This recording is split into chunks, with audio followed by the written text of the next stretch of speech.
हैं जो सोचोगे आपकी पाजी नेक्स्ट वीक के जो शोज है वो कमाल होने वाले। लेकिन लेकिन लेकिन लेकिन लेकिन आइए थोड़ी सी बात मैं शेयर करता हूं जो मैं करना चाहता था पाकिस्तान के हवाले से। A lot of people think कि पाकिस्तान में बहुत सारी चीजें बहुत गलत हैं। हमारे कुछ पॉलिटिशियंस जो हैं वो भी यही समझते हैं कि पाकिस्तान में हर चीज बहुत गलत है। इंटरिम गवर्नमेंट आएगी और वो बहुत दिन तक रहेगी, वो अमरीकी फौजों के जाने का इंतजार करेंगे एंड ऑल दैट, ये सारी चीजें हैं। इसके बारे में मैं बात कर सकता हूँ, करूंगा नहीं। एक बात याद रखिएगा, पाकिस्तान उस वक्त तक ठीक नहीं होगा जब तक हम ठीक नहीं हो जाते। एंड हमारे ठीक होने के दरमियान सिर्फ एक चीज हाइल है, क्या हम ठीक होना चाहते हैं? या मैं आपको हर रोज एक नया सेगमेंट शुरू कर रहा हूं, हर रोज रेडियो पे और टेलीविजन पे भी करूंगा। हर रोज मैं आपको एक टिप दूंगा लाइफ की, एक टिप, यू नो, और उसको एक्सप्लेन कर दूंगा 1 मिनट के लिए। और मैं उस चीज का नाम रख रहा हूं 60 सेकेंड्स, 60 सेकेंड। और उस 60 सेकेंड के अंदर आप चाहें तो उस टिप को अपनी जिंदगी के अंदर इम्प्लीमेंट कर लें। कल मेरी किसी से बात हो रही थी तो वो मुझसे कहने लगी कि मुझे डिप्रेशन बहुत है और मुझे समझ में नहीं आता कि मैं डिप्रेशन से बाहर कैसे आऊं। अच्छा, किस चीज का डिप्रेशन है मुझे ये तो बताएं। मैंने बहुत सारे हट्टे कट्टे लोगों को जिनके पास सब कुछ है जिंदगी के अंदर, लाइफ में सब कुछ है, उनसे कोई उनका साथी बिछड़ गया है, कोई कुछ और हो गया, उसकी वजह से मैंने उनको डिप्रेस होते हुए देखा है। अच्छा, ऐसा नहीं है, मैं हाथ उठा के कहता हूं कि ऐसा नहीं है कि मैं डिप्रेस नहीं होता, बिल्कुल होता हूं। But at the end of the day मुझे ये पता है कि मेरी जिम्मेदारी कौन सी है, मुझे जो सेंस ऑफ रिस्पॉन्सिबिलिटी है, जो बर्डन ऑफ रिस्पॉन्सिबिलिटी है, वो मुझे पता है।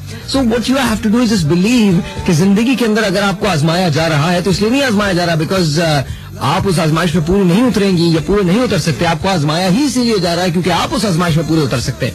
आप अल्लाह ताला से ज्यादा करीब हैं। मैंने आपको 10 मरतबा बताया, आज एक मरतबा फिर बता रहा हूं कि हज़रत अली ने फरमाया था कि जब वो मुझे वो देता है जो मैं चाहता हूं तो मैं खुश होता हूं क्योंकि वो मेरी रजा होती है, और जब वो मुझे वो नहीं देता जो मैं चाहता हूं तो मैं और ज्यादा खुश होता हूं क्योंकि वो उसकी रजा होती है। क्वेश्चन ये है कि क्या हम बिलीव करें कि जिंदगी तब्दील हो जाएगी? यस, बिलीव करें, मुस्कुराहट बांटिए, बहुत सारी चीजें बहुत अच्छी हो जाती हैं। मैं सच कह रहा हूं, बहुत सारी चीजें बहुत अच्छी हो जाती हैं। You don't have to worry about anything in this world. All you have to do is just make sure कि आप अपना काम पूरी ईमानदारी के साथ कर रहे हैं। अच्छा जी, हाउ डू यू नो कि ये इनर वॉइस क्या होती है, ये जो अंदर की आवाज है ये क्या होती है? How do you know?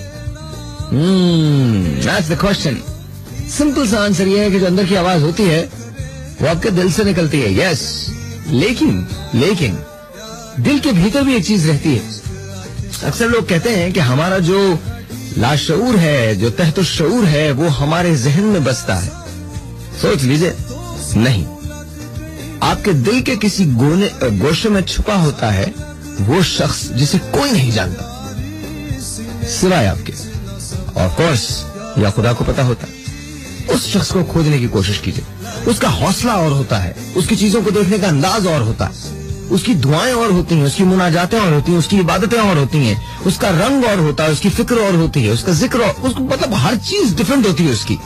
उस शख्स को पाने की कोशिश कीजिए, वो आपके अंदर रहता है, उसको जानने की कोशिश कीजिए। कैसे मिलेगा आपको वो? अरे मैंने बताई थी ना एक्सरसाइज आपको, आप लोग एक्सरसाइज बताई थी।